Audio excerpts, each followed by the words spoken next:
হরে কৃষ্ণ। ভালো আছেন সবাই নিশ্চয়ই। ধন্যবাদ যারা জয়েন করেছেন আমাদের এই শ্রীমদ্ ভাগবতম ক্লাসে। আমাদের অশেষ কৃপায় আমরা ভগবানের কৃপায় কন্টিনিউ করতে পারছি। আমরা প্রথম স্কন্ধে 12 নম্বর অধ্যায়ে আছি। আজকে আমরা 21 নম্বর শ্লোক থেকে পড়বো। তো অ্যাজ ইউজুয়াল আমরা যেটা করি, প্রথমে জয় রাধা মাধব কীর্তন করার পরে মঙ্গলাচরণ করি। তো আজকে আমাদের জয় রাধা মাধব করে শোনাবে আমাদের ছোট্ট ভক্ত দেবস্মিতা। দেবস্মিতা, তুমি শুরু করো। হরে কৃষ্ণ। প্রণাম মাতাজি। হরে কৃষ্ণ। কুঞ্জ বিহারি জয় রাধা, কুঞ্জ বিহারি জয় গোপী জনবল্লভ গিরিবরধারী যশোদানন্দন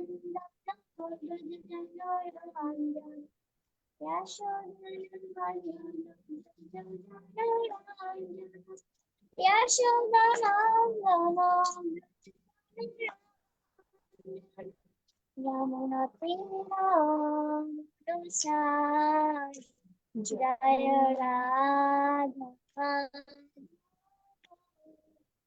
কুঞ্জ বিহারি হরে কৃষ্ণ কৃষ্ণ কৃষ্ণ হরে হরে হরে রাম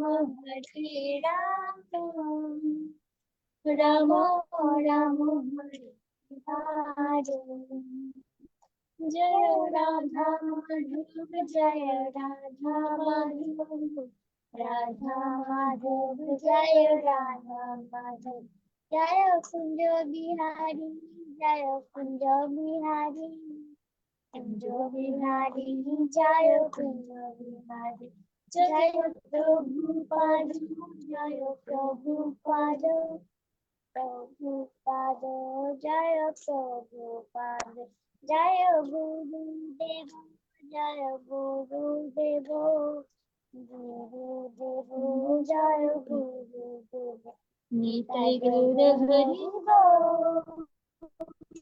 হরি হরি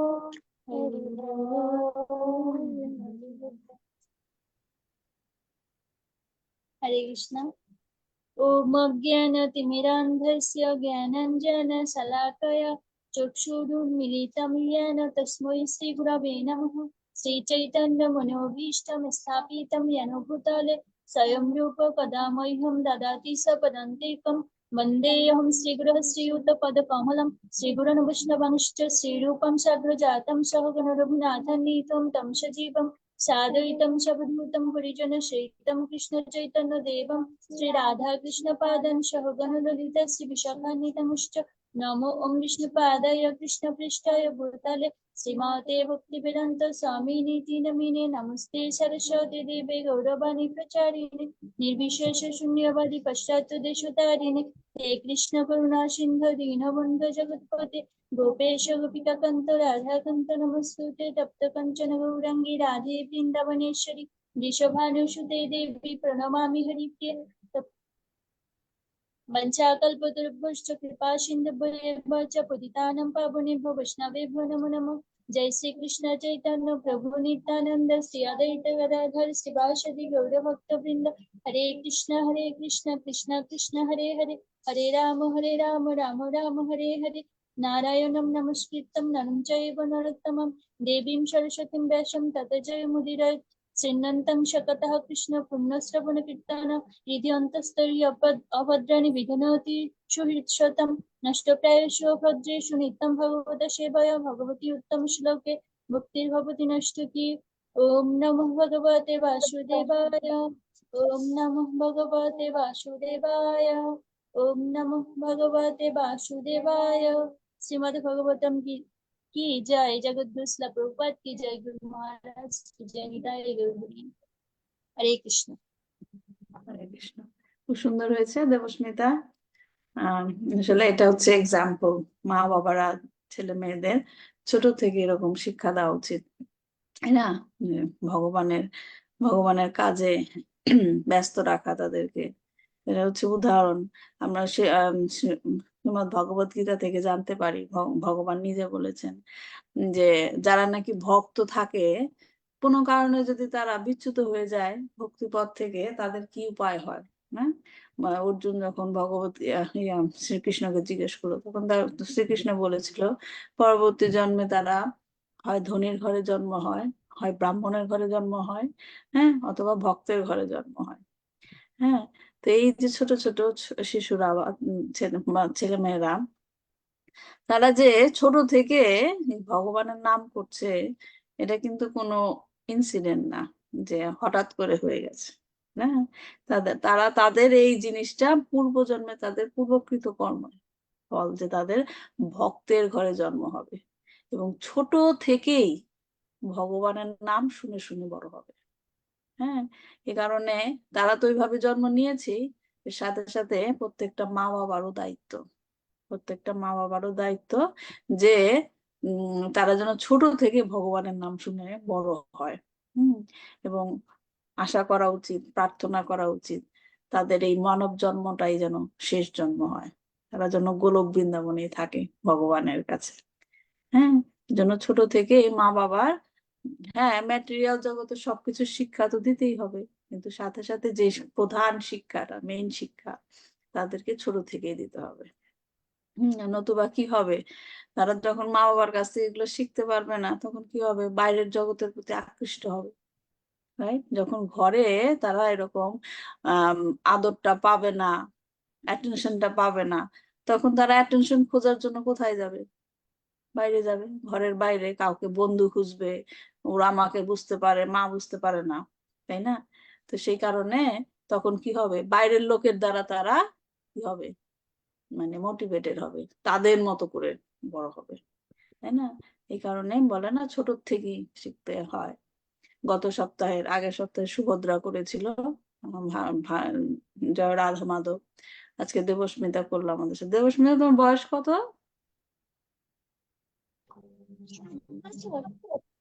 কত শুনতে পাইনি। 7 বছর। 7 বছর। 7 বছর। তো প্রহ্লাদ মহারাজ এরকম করেছিলেন ছোট থেকে। এটা ভালো লাগলো খুব। মাতাজি ধন্যবাদ, মেয়েকে এরকম শেখাচ্ছেন, কন্টিনিউ করবেন। তো যাই হোক, আমরা আহ শ্রীমদ্ ভাগবতের প্রথম স্কন্ধের 12 নম্বর অধ্যায়ে আছি। আজকে আমরা 21 নম্বর শ্লোক থেকে পড়বো। আমি একটু শেয়ার করছি, দেখা যাচ্ছে না? প্রার্থনা বলা মাতাজি, আচ্ছা। তো আমি শুরু করার আগে একটু জিজ্ঞেস করি, জাস্ট টু, মানে বোঝার জন্য সবাই আমরা এক পেজে আছি কিনা। এখানে যে আমরা পড়ছি, আমরা এখন কোথায় আছি, কি হচ্ছে? পরীক্ষিতের জন্ম নিয়ে আমরা কথা বলছি। মাতাজি একটু ক্লিয়ার করে বলুন, শোনা যায়নি। হরে কৃষ্ণ মাতাজি। হ্যাঁ, মহারাজ পরীক্ষিতের জন্ম নিয়ে কথা হচ্ছে। হ্যাঁ, তারপর কি হচ্ছে, ঘটনাটা কি হচ্ছে?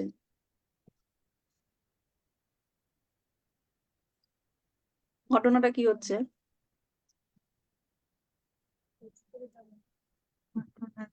এখানে মাতাজি বিভিন্ন ঋষিরা ঋষিরা পরীক্ষিত মহারাজের যে দিব্য গুণাবলীগুলো আলোচনা করছেন।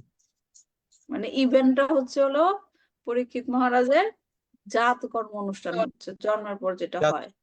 হ্যাঁ, হ্যাঁ, সেইখানে ব্রাহ্মণদের ডাকা হয়েছে, ব্রাহ্মণরা মন্ত্র উচ্চারণের মাধ্যমে তাকে আশীর্বাদ করছে, এবং সেই সাথে সাথে তাকে গ্লোরিফাই করছে, যে তার যে জন্মটা কতটা মহিমান্বিত, ভগবানের দ্বারা সে জন্মের আগে থেকেই সে রক্ষিত। হ্যাঁ, এই জন্য কি নাম পরীক্ষিত মহারাজের? বিষ্ণু রাত। বিষ্ণু রাত, তিনি সদা সর্বদাই ভগবানের দ্বারা সুরক্ষিত। হ্যাঁ, তো এখন তারপর কি হলো, যখন উনারা বলছেন ব্রাহ্মণরা, তখন যুধিষ্ঠির মহারাজ জানতে চাইছেন ভবিষ্যৎ সম্বন্ধে। ব্রাহ্মণরা যা বলছে তা তো এ পর্যন্ত ঘটে গেছে, ভবিষ্যতে কি হবে। মেইনলি যুধিষ্ঠির মহারাজের মেইন কনসার্নটা কি ছিল, যে তাদের বংশে তো পূর্বজরা যারা ছিল তারা কি রাজর্ষি ছিল। হ্যাঁ, রাজা রাজর্ষি পার্থক্যটা বলেছিলাম না।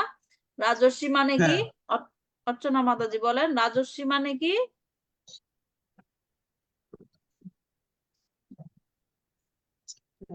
রাজস্বী, হরে কৃষ্ণ মাতাজি, ধন্যবাদ প্রণাম। রাজস্বী অর্থাৎ হলো যে রাজ্য শাসন করে, আর ঋষি অর্থাৎ হলো যে পারমার্থিক জ্ঞান নিয়ে ধ্যান করে। তাহলে রাজর্ষি কে? রাজস্বী যিনি দুইটাই করেন, না, দুইটার সমন্বয় রাজর্ষি। রাজ্য শাসন করেন এবং পারমার্থিক জীবনও হ্যাঁ। করে প্রতিপালন। হ্যাঁ, যেমন ধরেন ধৃতরাষ্ট্র রাজা ছিল, হ্যাঁ, যুধিষ্ঠির মহারাজ রাজর্ষি। তাই তো এই জন্য যুধিষ্ঠির মহারাজ চাচ্ছেন যে পরীক্ষিত যেন রাজা না হয়, কি হয়? রাজর্ষি হয়। তাহলে রাজর্ষি হলে কি হবে, উপকারটা কি হবে রাজর্ষি হলে? রাজস্বী হলে মাতাজি উপকারিতা হবে যে একটি রাজ্য সুশৃঙ্খল ভাবে পরিচালিত হবে এবং রাজ্যের মধ্যে পারমার্থিক জ্ঞানও বিরাজমান থাকবে। গুড। হ্যাঁ, মানে যেহেতু রাজা ফলো করছে সেই জিনিসটা, রাজর্ষি যেটা ফলো করছে, তার মানে তার প্রজাদেরও সেই জ্ঞানই দিবে। একটা ফ্যামিলিতে যদি বলা হয় যে ছেলে মেয়েদের, যেটা আমি ক্লাসে প্রথমে বললাম, যে বাচ্চাদের যদি আপনি কৃষ্ণ কনসাসনেস, কৃষ্ণ ভাবনামৃত শিক্ষা দিতে চান, তাহলে প্রথমে কি করতে হবে? বাড়ির তাকে আগে আচরণ করতে হবে সেইটা, হ্যাঁ, তারপর কারণ তাদের শিক্ষা। হ্যাঁ, কারণ আপনি যেটা আচরণ করবেন সেটাই আপনি শিক্ষা দিতে পারবেন। এই প্রসঙ্গে একটা গল্প মনে পড়ে। আমাদের এখানে এক প্রভু ছিল, যার জন্য আমরা এই কৃষ্ণ কনসাসনেস পথে এসেছি। তিনি সবসময় আমাদেরকে এইটা দিত।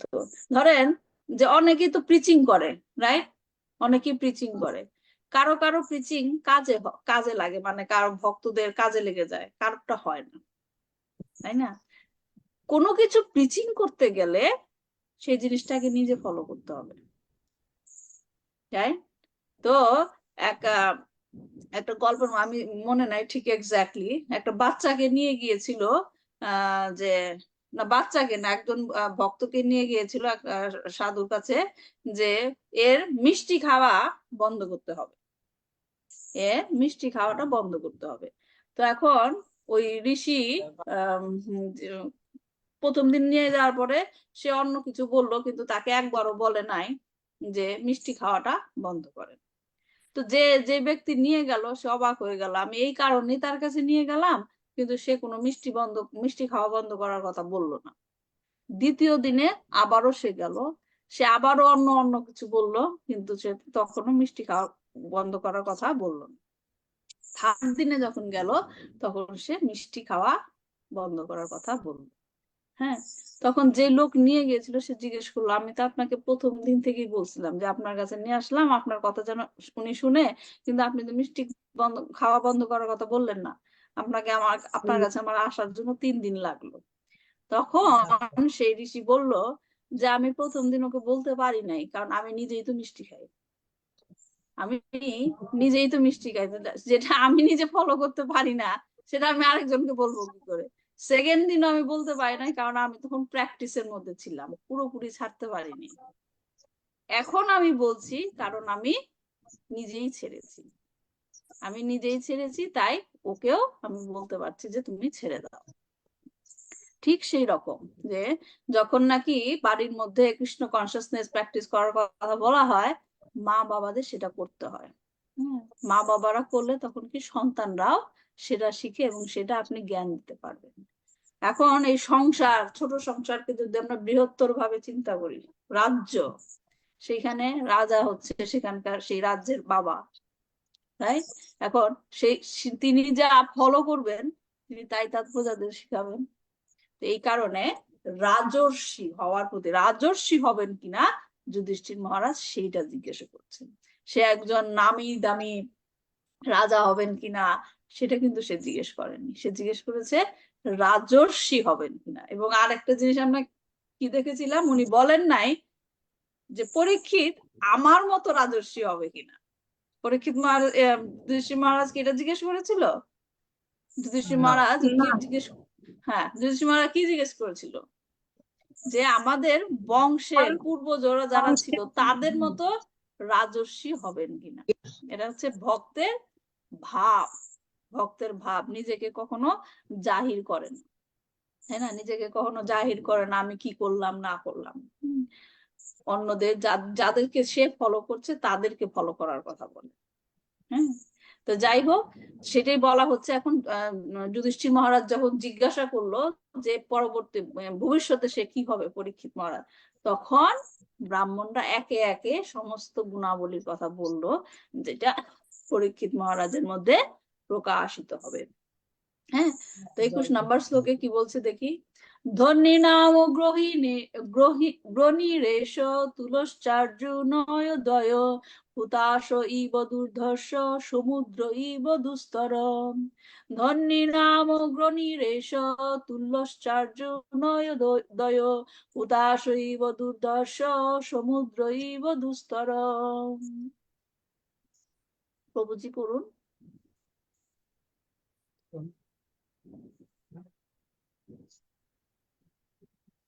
ধ্বনি নামক ধ্বনি এস তুল্য চতুর্ভুতায় হুতাশ ইব দুর্দশ সমুদ্র ইব দুরন্তর দুরস্তর। ধ্বনি নাম মহান ধনুর্ধরীদের মধ্যে অগ্রণী শ্রেষ্ঠ। এস এই শিশু তুল্য সমতুল্য ছ এবং অর্জুনদের মধ্যে দয় দুজনের মধ্যে হুতাশ মানে অগ্নি ইব মত দুর্দশ দুর্বার সমুদ্র ইব মত দুরন্ত দুরস্ত মানে দূরতিক্রম। অনুবাদ: ধনুর্ধারীদের মধ্যে এই শিশু অর্জুনের মতো শ্রেষ্ঠ হবে। তিনি অগ্নির মতো দুর্দশ এবং সমুদ্রের মতো দুরন্ত হবে। ধন্যবাদ প্রভুজি। তো এখানে আমরা শিল প্রভুপাদের তাৎপর্য আসলে পুরো ক্লাসটা তাৎপর্যটা পড়ছি। তো এখানে যে বলা হয়েছে অর্জুনোদয়, তো ইতিহাসে শিল প্রভুপাদের তাৎপর্য পড়ছে শিল প্রভুপাদ কি যায়। ইতিহাসে দুজন অর্জুন রয়েছেন, একজন কার্তবীর্য অর্জুন যিনি ছিলেন হৈহয়ের রাজা, এবং অপরজন ছিল এই শিশুটির পিতামহ। পরীক্ষিত মহারাজের বাবা কে ছিল?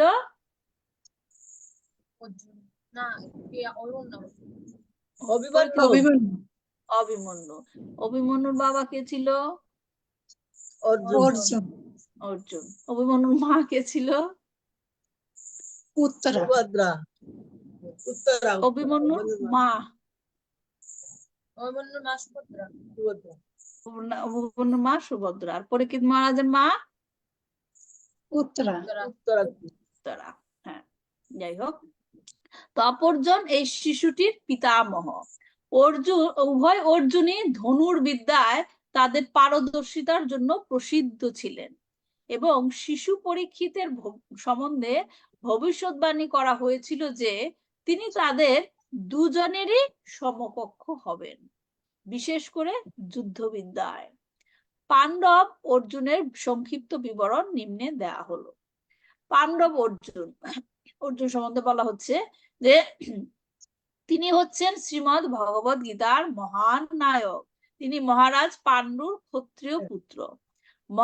মহারানী কুন্তী যে কোনো দেবতাকে আহ্বান করতে পারতেন, এবং এইভাবে তিনি যখন ইন্দ্রকে আহ্বান করেন তখন তার দ্বারা অর্জুনের জন্ম হয়। এই যে অর্জুনের জন্ম হয়, অর্জুনকে কি বলা হয় অনেক সময়? যে হাফ অফ নারায়ণ, রাইট? কারণ অর্জুন ভগবানের সাথে তার একটা অবতার নিয়েছিল, সেই অবতারের নাম কি? ইন্দ্র। নরনারায়ণ, রাইট? নরনারায়ণ অবতার নিয়েছিল। সেখানে নর হচ্ছে কি? অর্জুন। নারায়ণ হচ্ছে ভগবান, স্বয়ং ভগবান, রাইট? তো ইন্দ্রকে আহ্বান করেন, তখন তার দ্বারা অর্জুনের জন্ম হয়। অতএব অর্জুন হচ্ছেন দেবরাজ ইন্দ্রের পূর্ণ অংশ। যেহেতু ফাল্গুন মাসে তার জন্ম হয়েছিল, তাই তিনি ফাল্গুনী নামেও পরিচিত। যখন কুন্তির পুত্র রূপে তার জন্ম হয়, তখন তার ভবিষ্যৎ মহিমা ঘোষণা করে আকাশবাণী হয়েছিল। তার জন্মোৎসবে দেবতা, গন্ধর্ব, আদিত্য, রুদ্র, বসু, নাগ, মহত্বপূর্ণ ঋষিগণ, অপ্সরা আদি ব্রহ্মাণ্ডের সমস্ত মহান ব্যক্তিরা যোগদান করেছিলেন। অপ্সরাগণ তাদের নৃত্য গীতের দ্বারা সকলকে আনন্দ দান করেছিলেন। ভগবান শ্রীকৃষ্ণের পিতা এবং অর্জুনের মামা বসুদেব তার পুরোহিত কশ্যপকে সমস্ত সংস্কারের দ্বারা অর্জুনকে শুদ্ধ করার জন্য প্রেরণ করেছিলেন। এই যে এখানে বলা হচ্ছে অর্জুনের মামা বসুদেব, রাইট?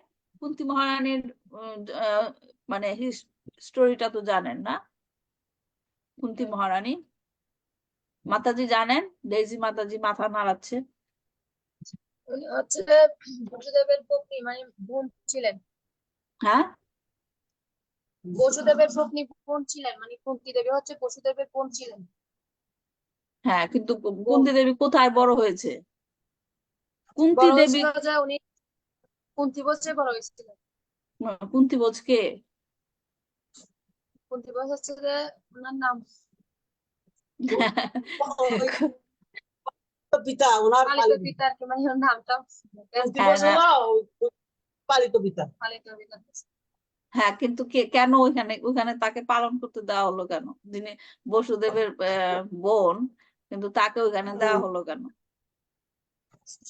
এটা জানি না মাতা, আমি এটা সুরসেন, সুরসেন যে ছিল বাসুদেব এবং কুন্তী মহারানীর বাবা।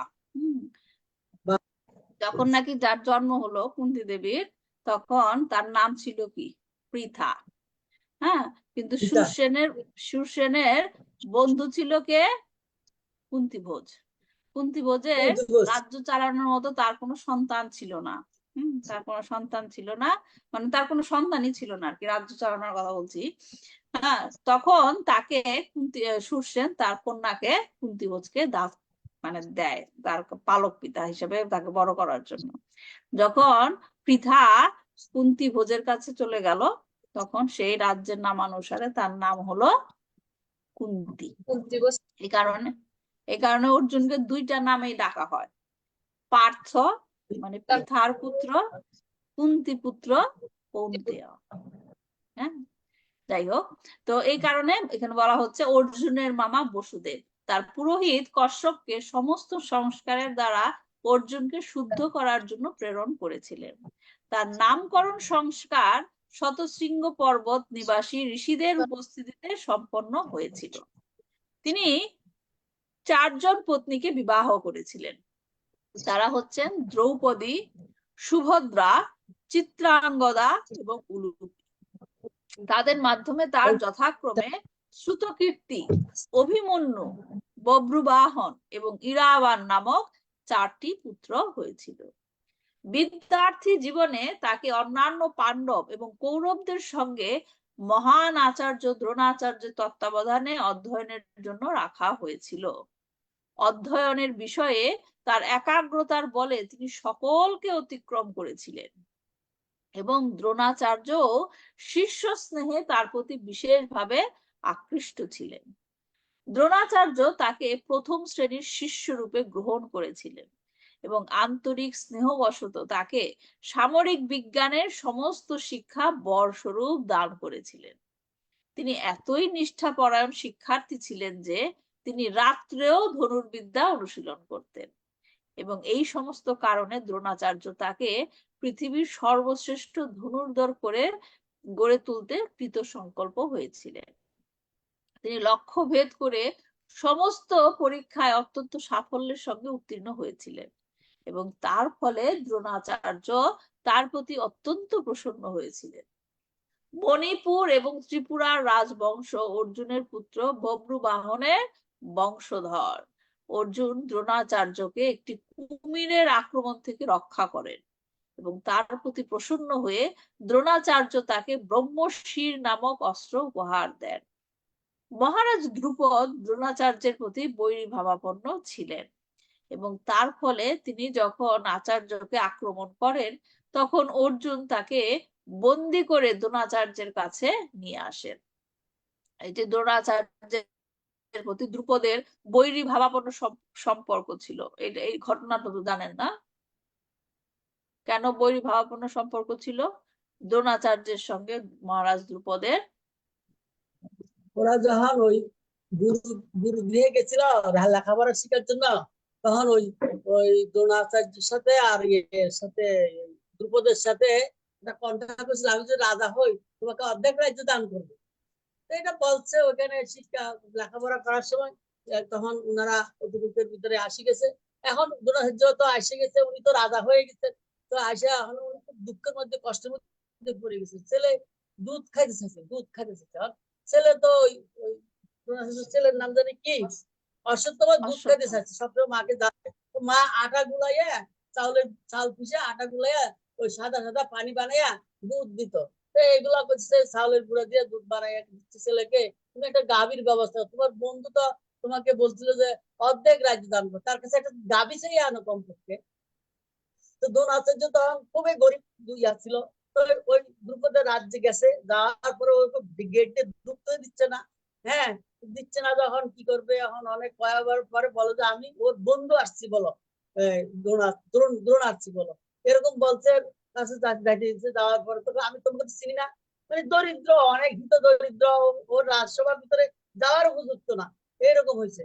তা ওনাকে পরিচয় দেয় নাই, তারপরে এই ইয়া দেয় নাই, তাকে অস্বীকার করছে। অস্বীকার করাতে পরে উনি রাগ করে ওখান থেকে চলে আসছে। বলছে যে তোমার এই তোমার আমার সাথে বাক্য রাখছো, কথা বলছো, প্রতিশ্রুতি দিছো, প্রতিশ্রুতি ভঙ্গ করছো, তার সাজা তুমি পাবে। এটা বলে উনি চলে আসছে। আসার পরে দুঃখ করে আর ওই জমি দিতে চাইছে, গাভী অনেকগুলা গাভী দিতে চাইছে, আনে নাই, রাগ করে আনে নাই, মানে প্রথম অস্বীকার করছে, উনি প্রতিশ্রুতি ভঙ্গ করছে, এই জন্য আনে নাই। আসার পরে উনি এখানে আসা, এই যে এখানে গুরুদের এখানে আসলো, এখানে অর্জুনদের এখানে আসলো, যে হস্তিনায় আসা ওদেরকে ধনুর্বিদ্যা শিক্ষা করছে, অর্জুনকে মনের মতন করে একটা শিষ্য বানাইছে, প্রথম শ্রেণীর শিষ্য। হ্যাঁ, এই জন্য উনি তোকে এখন ওইটা নিয়ে তারা একটা গুরু দক্ষিণা চাইছে, যে গুরু দক্ষিণার মধ্যে আমাকে তোমরা গুরু দক্ষিণে কি দিবে, আমার এইরকম একটা বরিয়া সত্য আছে, তাকে আমি তাকে পরাজিত করতে হবে তোমাদের, এটাই আমার গুরু দক্ষিণা হবে। তো অর্জুন তো যায়নি, পরে প্রথমে দুর্যোধনরা গেছে, যা কিছু করতে পারে, ওরা সবাই বন্ধু হয়ে গেছে। পরে অর্জুন যায় সবাইকে মুক্ত করলো এবং দ্রুপদ রাজাকে বন্দি করলো। দ্রুপদ রাজা আবার অন্য রকমের সিস্টেমে যুদ্ধ করছিল, এটা মানে কি, এটা ভুলে গেছি বলতে পারবো। কৃষ্ণ একসময় 5টা রত্ন দিছিল। হ্যাঁ, এই 5টা রত্ন দিয়া ওই এটার মাধ্যমেই দ্রুপদকে বন্দি করতে পারছে। তখন এটা আর কি গরিবাব, তখন এই জন্য গরিবাব আর কি বলছেন। হ্যাঁ, ধন্যবাদ প্রভুজি, সুন্দর বলেছেন। তো এটি এর জন্যই বলা হচ্ছে যে দ্রুপদ দ্রোণাচার্যের প্রতি বৈরী ভাবাপন্ন ছিল। তিনি মহারাজ দ্রুপদের অহিচ্ছত্র নামক নগরী অবরোধ করেন এবং তা জয় করে তিনি দ্রোণাচার্যকে দান করেন। দ্রোণাচার্য অর্জুনকে ব্রহ্মশির অস্ত্র প্রয়োগের বিধি বিশ্লেষণ করেন এবং দ্রোণাচার্য অর্জুনকে দিয়ে প্রতিজ্ঞা করিয়েছিলেন যে তিনি স্বয়ং যখন অর্জুনের শত্রু হবেন তখনই যেন অর্জুন তা প্রয়োগ করেন। কখন দ্রোণাচার্য অর্জুনের শত্রু হলো? কুরুক্ষেত্রের যুদ্ধের মধ্যে। হ্যাঁ, তাহলে দেখেন উনি ভবিষ্যৎবাণী করেছে, ভবিষ্যতে এই সময়টা আসবে তিনি জানতেন, এজন্য তাকে তিনি দেখেন, এইটা হচ্ছে দ্রোণাচার্যের এক্সাম্পলটা আমরা দিতে পারি টিচারদের গ্লোরিফিকেশন। তিনি জানতেন যাদেরকে আমি শিক্ষা দিচ্ছি তাদের হাতে আমার মৃত্যু হবে, তারপরও তিনি তার সর্বস্ব দান করে তিনি তাদের শিক্ষা দিয়েছেন। ওর পাণ্ডবদের দিয়েছেন শিক্ষা। তারপর কি দৃষ্টদ্যুম্নর জন্মই হয়েছিল দ্রোণাচার্যকে মারার জন্য, রাইট? এবং সে দ্রোণাচার্য সেটা জানতো যে ওর জন্ম হয়েছে আমাকে মারার জন্য। আর দ্রুপদ কি করেছিল, দৃষ্টদ্যুম্নকে সকল রকমের সামরিক শাস্ত্র জ্ঞানের জন্য ওই দ্রোণাচার্যের কাছেই পাঠিয়েছিল। হ্যাঁ, এবং দ্রোণাচার্য কি করেছিল, তাকে গ্রহণ করেছিল শিষ্য রূপে, এবং তাকে পূর্ণ জ্ঞান দিয়েছিল, কোনো কিছুর অভাব রাখে নাই যে আমি তাকে, ও আমাকে সবকিছু জেনে গেলে আমাকে মারবে, এর জন্য যে সব এই জিনিসটা আমি শিখাবো না, তা কিন্তু করে নাই। দ্রোণাচার্য পুরো শিক্ষাটাই তাকে দিয়েছিল, যদিও সে জানতো এই দৃষ্টদ্যুম্নই আমাকে হত্যা করবে। তো এখানে সেটাই আমরা দেখছি যে দ্রোণাচার্য অর্জুনকে প্রতিজ্ঞা করিয়েছিলেন যে যখন আমি তোমার শত্রু হব তখনই যেন তাহা প্রয়োগ করেন, কারণ তিনি জানতেন যে অর্জুনের মানে তাকে হত্যা করা, দ্রোণাচার্যকে হত্যা করা অতটা সহজ হবে না। তাই তিনি তাকে ছাত্রকে বা শিষ্যকে হেল্প করার জন্য সেই অস্ত্রের জ্ঞানটা আগেই দিয়েছিলেন যে এইটাই তার প্রয়োগ করতে হবে। ঠিক তেমন আমরা ভীষ্মদেবকেও দেখি না, ভীষ্মদেবকে হারানো, যুদ্ধে পরাজিত করা, তাকে হত্যা করা কঠিন ছিল না, এবং তাকে হত্যা করার যে কৌশল, কিভাবে তাকে হত্যা করা যাবে সেই কৌশলটা কিন্তু তিনিই বলে দিয়েছিলেন পাণ্ডবদের, যে আমি কোনো নারীর উপর মানে অস্ত্র প্রয়োগ করি না। তোমরা কাকে নিয়ে গেছিল তারা তখন? শিখণ্ডীকে অর্জুনের সামনে উপস্থাপন করে সে দেখেন ওই রকম ভাবে তারাই তাদের মানে উপায়টা বলে দিয়েছিল। তো এইভাবে আচার্য কুরুক্ষেত্রে যুদ্ধের ভবিষ্যৎবাণী করেছিলেন, যে যুদ্ধে দ্রোণাচার্য অর্জুনের বিপক্ষে অংশগ্রহণ করেছিলেন।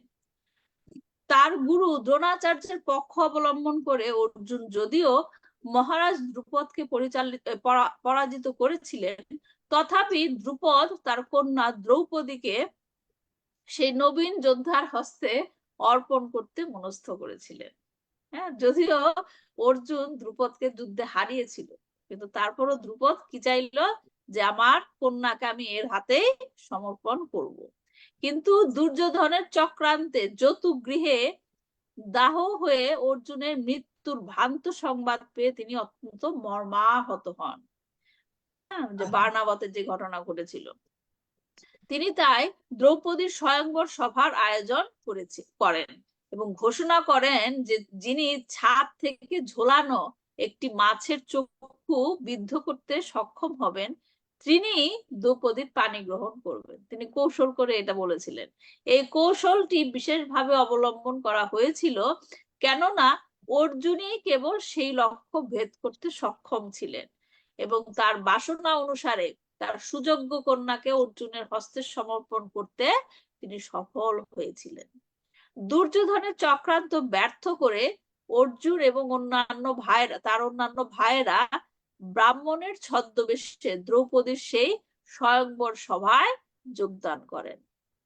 পাণ্ডবরা ছদ্মবেশে ছিল কেন? প্রভুজি আমি জানি, আপনি জানেন, আমি অন্য কাউকে জিজ্ঞেস করবো। অন্য কে করতে পারেন, শেয়ার করতে পারেন। এই পাণ্ডবেরা কেন ছদ্মবেশে ছিল? ছদ্মবেশে কেন স্বয়ংবর সবাই গেল? যখন প্রভুজি একটু ওয়েট করেন, দেখি অন্য কেউ বলে কিনা।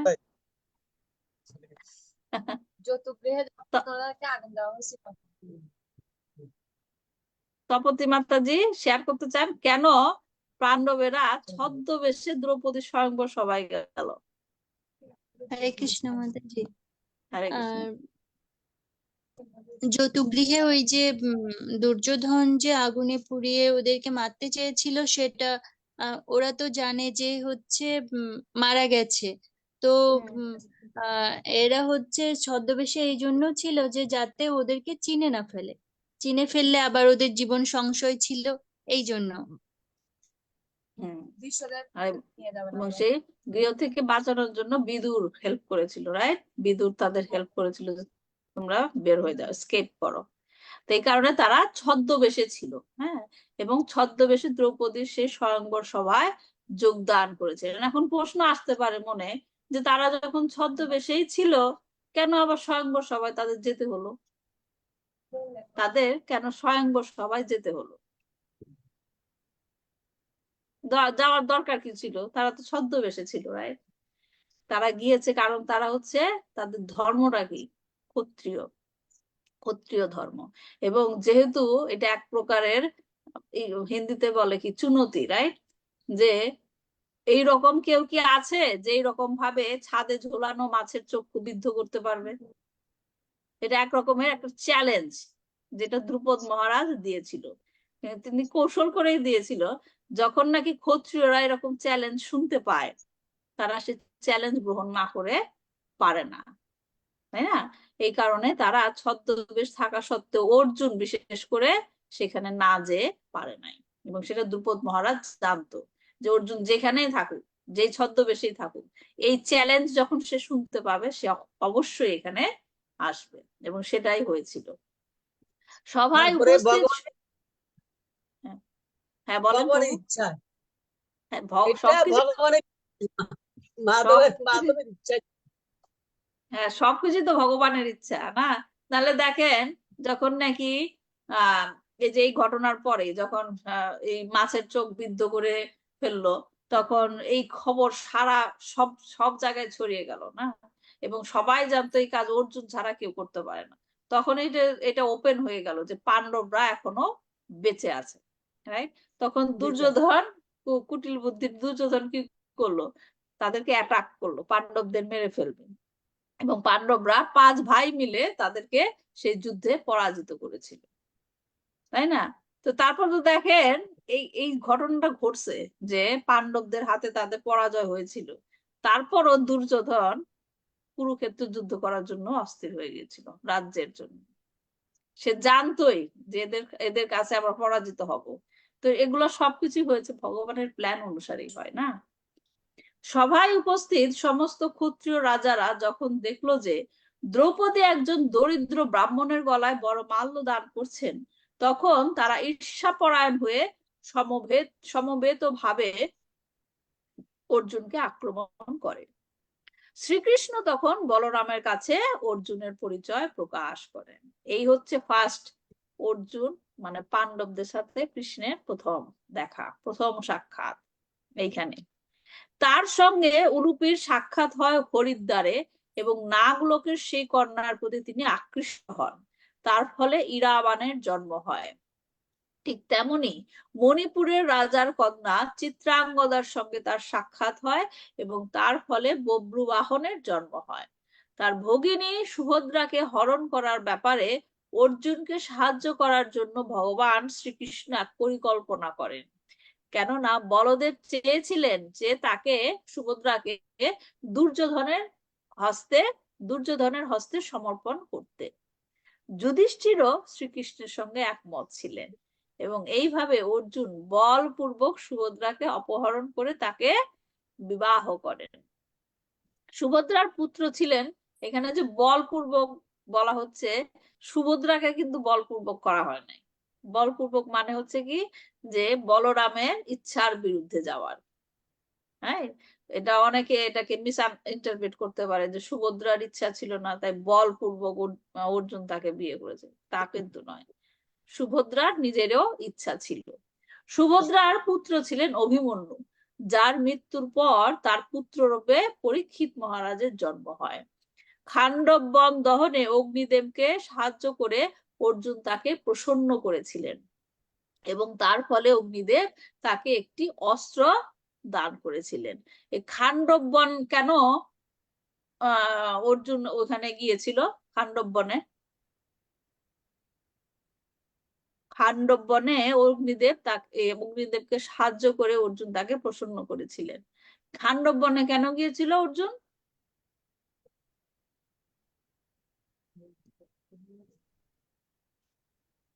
বলতে পারি না মাতাজি। খান্ডব বনে গিয়েছিল যতদূর আমি জানি, যখন নাকি যে কৌরবদের সাথে হলো, দুর্যোধন রাজ্য যেতে চাইলো না, তখন বিদুর ধৃতরাষ্ট্র সবাই মিলে বসে ডিসাইড করলো যে রাজ্যকে 2 ভাগ করে দেওয়া হবে, রাইট? 2 ভাগ করে দেওয়া হবে। এবং যুধিষ্ঠির মহারাজের কাছে কোন রাজ্য দিল? খান্ডবপ্রস্থ, খান্ডবপ্রস্থ যেটা নাকি একদম মরুভূমির মতো, সেখানে কিছুই জন্মায় না গাছপালা এবং সেখানে কেউ বসবাসও করে না। হ্যাঁ, তারপরও যুধিষ্ঠির মহারাজ সেটাকে গ্রহণ করল। তখন শ্রীকৃষ্ণ কি করলো, ইন্দ্রদেবকে আসতে বললো। ইন্দ্রদেবকে তিনি আদেশ করলেন যে সেখানে প্রচুর বাড়িপাতের মাধ্যমে সেখানকার জমি যেন উর্বর হয়ে যায়, এবং তাতে করে সেই জায়গার জমি খান্ডবপ্রস্থ, সেই জায়গার জমি উর্বর হলো, প্রচুর পরিমাণে মানে শস্য শস্যাদি ফললো। হ্যাঁ, সুন্দর এক নগরীতে পরিণত হলো। তখন ইন্দ্রদেবের নামানুসারে সেই জায়গার নাম দেওয়া হলো কি, ইন্দ্রপ্রস্থ। খান্ডবপ্রস্থ থেকে সেই জায়গার নাম হলো ইন্দ্রপ্রস্থ। হ্যাঁ, এবং সেই ইন্দ্রপ্রস্থ এক মনোরম নগরী, যার কোনো তুলনা হয় না। ময়দানবকে নিয়ে আসলো ভগবান, সেই যে খান্ডব বনে ওখানে ময়দানবকে নিয়ে আসলো, এবং ময়দানবের মাধ্যমে সেইখানকার যে ইন্টেরিয়র ডিজাইনার হিসাবে ময়দানব সেই ইন্দ্রপ্রস্থর সব, হ্যাঁ সব এটা ইয়া করছে, বড় একটা প্যান্ডেল তৈরি করবে সবার গৃহ তৈরি করার জন্য। হ্যাঁ তারা তুলে হ্যাঁ, দিচ্ছিলেন। সেটাই আর কি, খুব সুন্দর এক নগরীতে পরিণত করবে। এখন তারপর যুধিষ্ঠির মহারাজের ইচ্ছা হলো রাজসূয় যজ্ঞ করবে, রাজসূয় যজ্ঞ করবে। হ্যাঁ, এবং সেই যজ্ঞের জন্য অর্থের প্রয়োজন, কারণ তাদের তো তখন অর্থ ছিল না। হ্যাঁ, তো সেই কারণে অর্জুনকে পাঠানো হলো যে অর্থ সংগ্রহের জন্য। এবং সে খান্ডব বনে ছিল প্রচুর ধন সম্পদ। হ্যাঁ, প্রচুর ধন সম্পদ, সেখান থেকে অর্জুন সেই ধন সম্পদ মানে নিয়ে আসলো, এবং সেই জায়গাতে সে একটা যুদ্ধের মতো হলো, অগ্নিদেবকে সে সাহায্য করেছিল সেই জায়গা যুদ্ধ সেগুলোকে পাওয়ার জন্য। এই কারণে অর্জুনের আরেক নাম কি, ধনঞ্জয়। ধনঞ্জয়, তিনি ধন সংগ্রহ করেছিলেন যুধিষ্ঠির মহারাজের জন্য। আচ্ছা, খান্ডব বন দহনের ফলে ইন্দ্র ক্রুদ্ধ হন এবং অন্যান্য দেবতাদের সহায়তায় তিনি অর্জুনের সঙ্গে যুদ্ধ করতে শুরু করেন। তারা অর্জুন কর্তৃক পরাজিত হয় এবং ইন্দ্রদেব স্বর্গরাজ্যে ফিরে যান। অর্জুন মায়াসুরকে সর্বতভাবে রক্ষা করার প্রতিজ্ঞা করেন, এবং মায়াসুর তখন তাকে দেবদত্ত নামক মূল্যবান শঙ্খ দান করেন। গীতাতে আমরা দেখেছি না, অর্জুনের যে শঙ্খের নাম দেবদত্ত। দেবদত্ত এই শঙ্খটা তিনি এখানে পেয়েছিলেন। তেমনি তার বীরত্বে প্রসন্ন হয়ে ইন্দ্রদেবও তাকে বহু মূল্যবান অস্ত্র দান করেছিলেন। মহারাজ যুধিষ্ঠির যখন মগধের রাজা জরাসন্ধকে হারাতে না পেরে নিরাশ হয়েছিলেন, তখন অর্জুন মহারাজ যুধিষ্ঠিরকে নানা রকম প্রতিশ্রুতি দিয়েছিলেন, এবং তারপর অর্জুন, ভীম এবং শ্রীকৃষ্ণ জরাসন্ধকে বধ করার জন্য মগধ অভিমুখে যাত্রা করেন। পৃথিবীর সমস্ত রাজাদের যখন তিনি পাণ্ডবদের অধীনস্থ করার উদ্দেশ্যে যাত্রা করেন, যা অভিষেকের পর সমস্ত রাজাদেরই করতে হতো, তখন তিনি কেলিন্দ দেশের রাজা ভগদত্তকে অধীনস্থ করেছিলেন। তারপর তিনি অন্তগিরি, উলুকপুর, মোদাপুর আদি রাজ্যে ভ্রমণ করে সেখানকার শাসকদের অধীনস্থ করেন। কখনো কখনো তিনি কঠোর তপস্যা করতেন, অর্জুনের কথা বলা হচ্ছে, এবং পরে তিনি ইন্দ্র কর্তৃক পুরস্কৃত হয়েছিলেন। দেবাদিদেব মহাদেবও অর্জুনকে পরীক্ষা করতে চেয়েছিলেন, এবং একজন কিরাত রূপে তিনি অর্জুনের সঙ্গে সাক্ষাৎ করেছিলেন। তাদের দুইজনের মধ্যে ভীষণ যুদ্ধ হয়, এবং অবশেষে মহাদেব তার প্রতি প্রসন্ন হয়ে তার স্বরূপ প্রকাশ করেন। অর্জুন তখন অত্যন্ত বিনীতভাবে তার কাছে প্রার্থনা করেছিলেন, এবং মহাদেব তার প্রতি প্রসন্ন হয়ে তাকে পশুপাত অস্ত্র উপহার দিয়েছিলেন। তিনি অন্যান্য দেবতাদের থেকেও অনেক অস্ত্র লাভ করেছিলেন, যথা যমরাজের থেকে দণ্ডাস্ত্র, বরুণের থেকে পাশাস্ত্র, এবং স্বর্গের কোষাধ্যক্ষ কুবেরের থেকে অন্তর্ধান অস্ত্র। ইন্দ্র চেয়েছিলেন যে তিনি যেন চন্দ্রলোকের ঊর্ধ্বে স্বর্গরাজ্য ইন্দ্রলোকে আসেন। সেই লোকের অধিবাসীরা তাকে আন্তরিকভাবে স্বাগত জানিয়েছিলেন, এবং ইন্দ্রদেবের স্বর্গীয় সভায় তাকে অভ্যর্থনা জানানো হয়েছিল। তারপর তিনি ইন্দ্রদেবের সঙ্গে মিলিত হন যিনি কেবল তাকে বজ্রাশ্রয় দান করেননি, অধিকন্তু তাকে তিনি স্বর্গলোকের সঙ্গীত কলা এবং সামরিক শিক্ষা দান করেন। এক অর্থে ইন্দ্র হচ্ছেন অর্জুনের প্রকৃত পিতা, এবং তাই তিনি পরোক্ষভাবে স্বর্গের বিখ্যাত সুন্দরী অপ্সরা উর্বশীর দ্বারা তার মনোরঞ্জন করাতে চেয়েছিলেন। যাই হোক, এটা হচ্ছে অপ্সরার গল্প। তার আগে আমি একটা প্রশ্ন জিজ্ঞেস করি। এই যে আমরা দেখছি অর্জুন বিভিন্ন জায়গায় গিয়ে বিভিন্ন দেবদেবীর কাছ থেকে বিভিন্ন রকমের অস্ত্র পাচ্ছেন, তাই না? মাতাজিকে প্রভুজি বললেন এগুলি সব কৃষ্ণের প্ল্যান। কৃষ্ণের প্ল্যানটা কি ছিল? এসব অস্ত্র তার দরকার কেন ছিল? কৃষ্ণের প্ল্যান ছিল যে মানে ওনাকে দিয়ে এই যে কুরুক্ষেত্রের যুদ্ধ সবাইকে পরাজিত করবে, অর্জুনের মাধ্যমে ওনার প্ল্যান ছিল।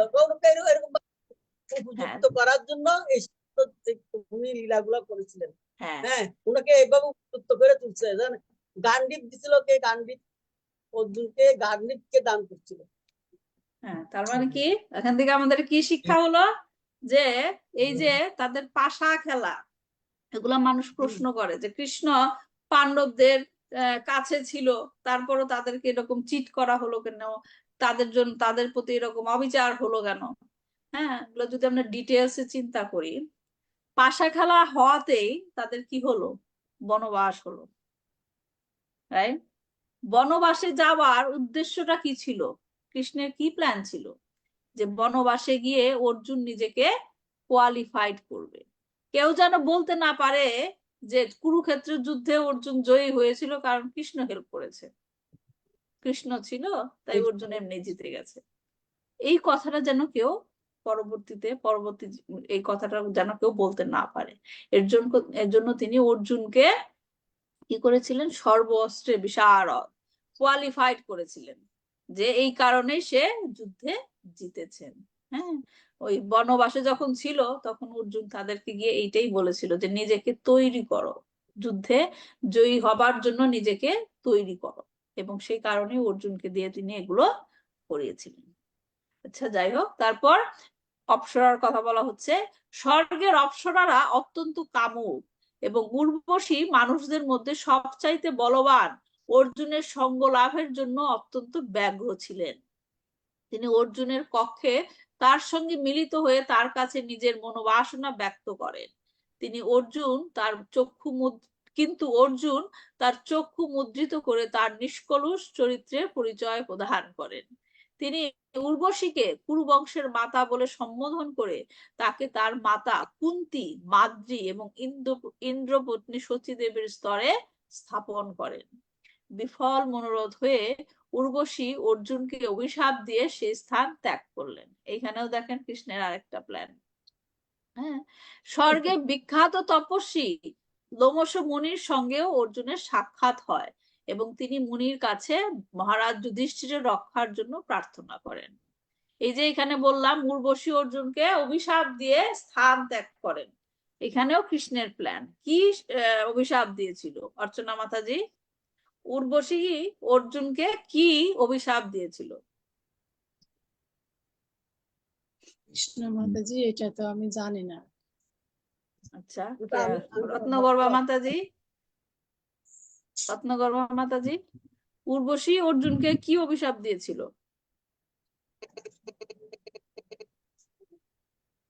আমার তো জানা নেই মাতাজি। ওকে, আর কি আছে এখানে? ঈশ্বরী মাতাজি জানেন? জানি না মাতাজি। ওকে, আচ্ছা, প্রভুজির কাছে ফিরত আসি। প্রভুজি বলেন, উর্বশী অর্জুনকে কি অভিশাপ দিয়েছিল? উর্বশী অর্জুনকে বিফল মনোরথ হয়ে তখন উর্বশী অর্জুনকে অভিশাপ দিছিল ও যেন নবংশক হয়ে যায়, মানে কি বিহন্নলা রূপে আর কি, না মেয়ে না পুরুষ এইরকম যেন হয়ে যায়। বলে আমরা হিজড়া বলি না, এরকম 1 বছরে ওনাকে 1 বছরের জন্য দিছিল। 1 বছর। হ্যাঁ, তো এটার পিছনে কৃষ্ণের কি প্ল্যান ছিল? কৃষ্ণ কেন বললো? উত্তরাকে উনি নাচ গান শিখেছে, উনি সঙ্গীত কলা উনি ভালোই বিশারদ ছিল, ওনাকে ওই ওই মেয়ে না হলে তো ওগুলোকে ওই অন্দরমহলে হ্যাঁ, যাইয়া ওইটা চাকরিবাসের প্ল্যান সময় ওইটা ছিল কাজে না। লাগবে। প্ল্যানটা কি ছিল?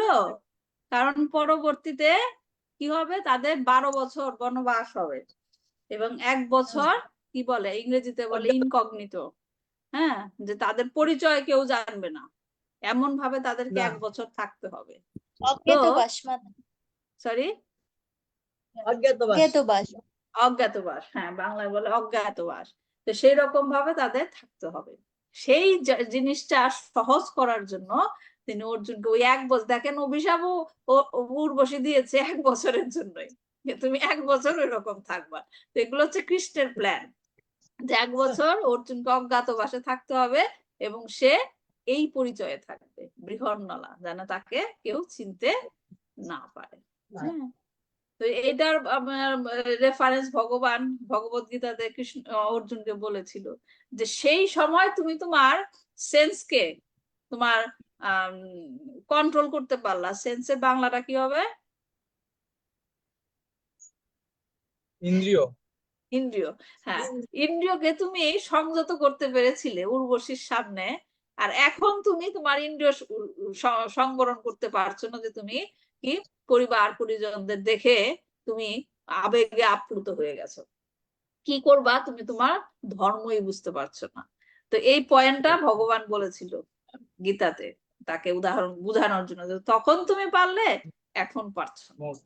হ্যাঁ, তো যাই হোক, যখন তার বৈরী ভাবাপন্ন জ্ঞাতি ভ্রাতা দুর্যোধন গন্ধর্বের দ্বারা বন্দী হয়, তখন তিনি তাকে রক্ষা করতে চেয়েছিলেন এবং গন্ধর্বদের অনুরোধ করেছিলেন যে তারা যেন তাকে ছেড়ে দেয়। কিন্তু গন্ধর্বেরা তার সে অনুরোধ প্রত্যাখ্যান করে এবং তিনি তখন তাদের সঙ্গে যুদ্ধ করে দুর্যোধনকে মুক্ত করেন। হ্যাঁ, দেখেন দুর্যোধনকে মুক্ত করেছে, সেই দুর্যোধনই তাদের পক্ষে ছিল। পাণ্ডবদের অজ্ঞাতবাসের সময় বৃহন্নলা নাম ধারণ করে তিনি এক নপুংসক রূপে তার ভাবী পুত্রবধূ উত্তরার নৃত্য এবং সঙ্গীত শিক্ষক রূপে নিযুক্ত হয়েছিলেন। বৃহন্নলা রূপে তিনি বিরাট রাজের পুত্র উত্তরের পক্ষে যুদ্ধ করে কুরুদের পরাজিত করেন। সেকেন্ড টাইম তারা কুরুদের যুদ্ধ করে পরাজিত করলো অর্জুন। তার অস্ত্রগুলি তিনি একটি শমী বৃক্ষে লুকিয়ে রেখেছিলেন এবং তিনি উত্তরকে আদেশ দেন সেগুলি নিয়ে আসার জন্য। পরবর্তীকালে তার এবং তার ভ্রাতাদের পরিচয় উত্তরের কাছে প্রকাশ পেয়ে যায়। কুরু এবং বিরাটদের মধ্যে যুদ্ধে অর্জুনের উপস্থিতির কথা দ্রোণাচার্যকে জানানো হয়। পরে অর্জুন কুরুক্ষেত্রের যুদ্ধে কর্ণ এবং অন্যান্য বহু মহান সেনাপতিদের বধ করেছিলেন। কুরুক্ষেত্র যুদ্ধের পর দ্রৌপদীর পঞ্চপুত্রকে হত্যাকারী অশ্বত্থামাকে তিনি দণ্ডদান করেছিলেন। তারপর সমস্ত ভাইয়েরা ভীষ্মদেবের কাছে গিয়েছিলেন। অর্জুনের জন্যই কুরুক্ষেত্রের রণাঙ্গনে ভগবান শ্রীমৎ ভগবত গীতার মহান দর্শন পুনরায় উপদেশ দিয়েছিলেন। পুনরায় কেন বলা হচ্ছে? আগেও বলেন প্রভু। এটা উনি ভগবান আগেও এই উপদেশগুলো আগেও উনি কাকে বলেছিলেন?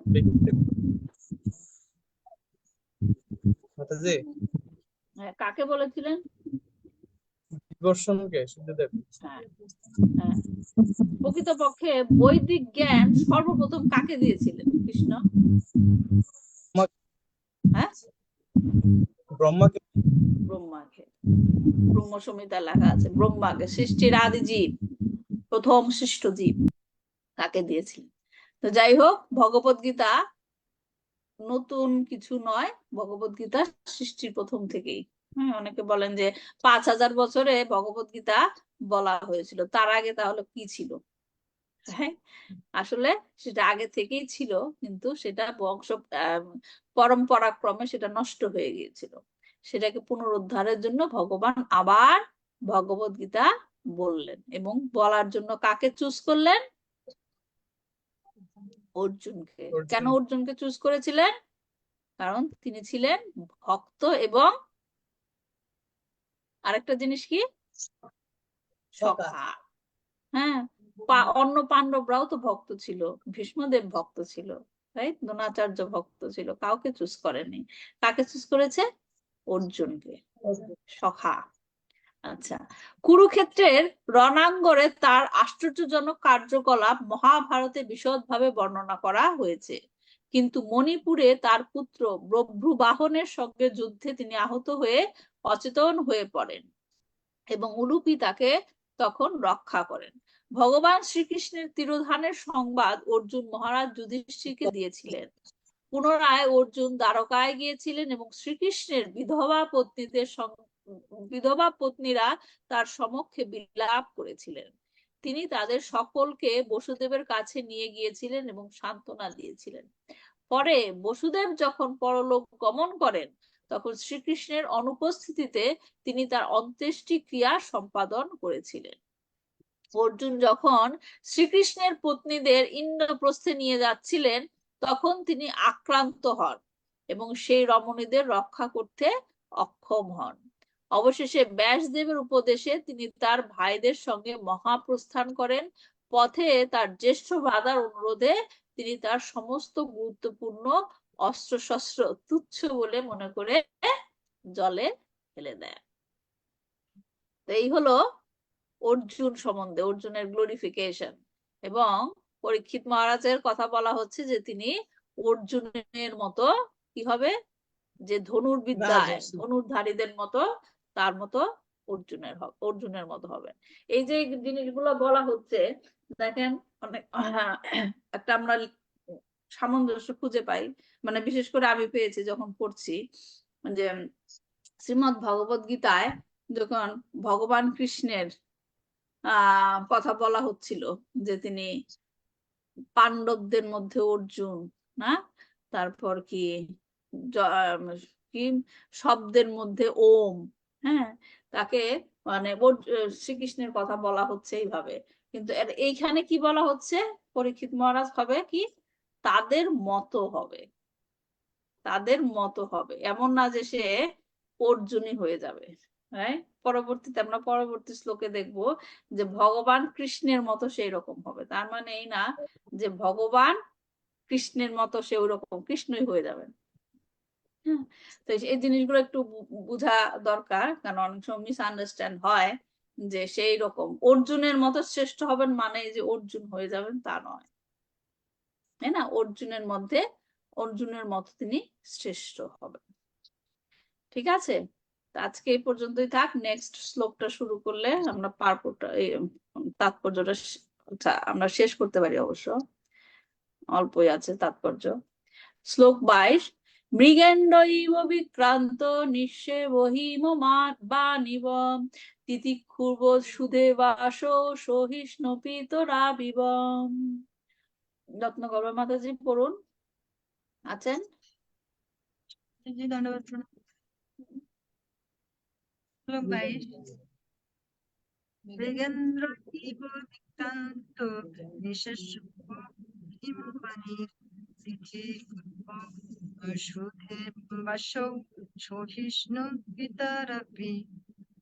মৃগেন্দ্র সিংহ ইব মত বিক্রান্ত পরাক্রমশালী নিবেশ্য আশ্রয় হিমবান হিমালয় পর্বত ইব মত তিতিষ্কু ধৈর্যশীল বসুধা ইব পৃথিবীর মতো অশ্ব এই শিশু সহিষ্ণু সহনশীল পিতর পিতামাতা ইব মতো। ধন্যবাদ। এই শিশুটি সিংহের মতো বিক্রমশালী, হিমালয়ের মতো সুমহান, আশ্রয় ধরিত্রীর মতো ধৈর্যশীল এবং তার পিতামাতার মতোই সহনশীল হবে। হরে কৃষ্ণ। হরে কৃষ্ণ। তাৎপর্য, শত্রুর পশ্চাদ্ধাবনে যখন কেউ অত্যন্ত বিক্রমশালী হন তখন তাকে সিংহের সঙ্গে তুলনা করা হয়। মানুষকে গৃহে মেষশাবকের মতো নিরীহ হওয়া উচিত, কিন্তু শত্রুর পশ্চাদ্ধাবনের সময় সিংহের মতো হওয়া উচিত। সিংহ যখন কোনো পশুর পশ্চাৎ ধাবন করে তখন সে কখনো অকৃতকার্য হয় না। তেমনি রাষ্ট্রপ্রধানদের কখনো শত্রুর পশ্চাৎধাবনে অকৃতকার্য হওয়া উচিত নয়। সিংহ মানে শত্রুর পশ্চাৎধাবন করলে কখনো অকৃতকার্য হয় না, কারণ তার কি থাকে, single pointed target. Single pointed target, একটা দিকেই তার টার্গেট থাকে, এবং সেই কারণেই সিংহ কখনো অকৃতকার্য হয় না। হিমালয় পর্বত তার সমৃদ্ধির জন্য বিখ্যাত। সেখানে বাস করার জন্য অসংখ্য গুহা রয়েছে। আহারের জন্য সুমিষ্ট ফল সমন্বিত অসংখ্য বৃক্ষ রয়েছে। পানের জন্য সুমিষ্ট জল সমন্বিত ঝর্ণা রয়েছে, এবং রোগ নিরাময়ের জন্য অপর্যাপ্ত ঔষধি এবং খনিজ পদার্থ রয়েছে। জড়জাগতিক বিচারে যারা অভাবগ্রস্ত তারা এই মহান পর্বতের আশ্রয় গ্রহণ করতে পারে, এবং তাহলে তাদের সমস্ত অভাব মোচন হবে। জড়বাদী এবং অধ্যাত্মবাদী উভয়েই এক মহান হিমালয় পর্বতের শরণ গ্রহণ করতে পারে।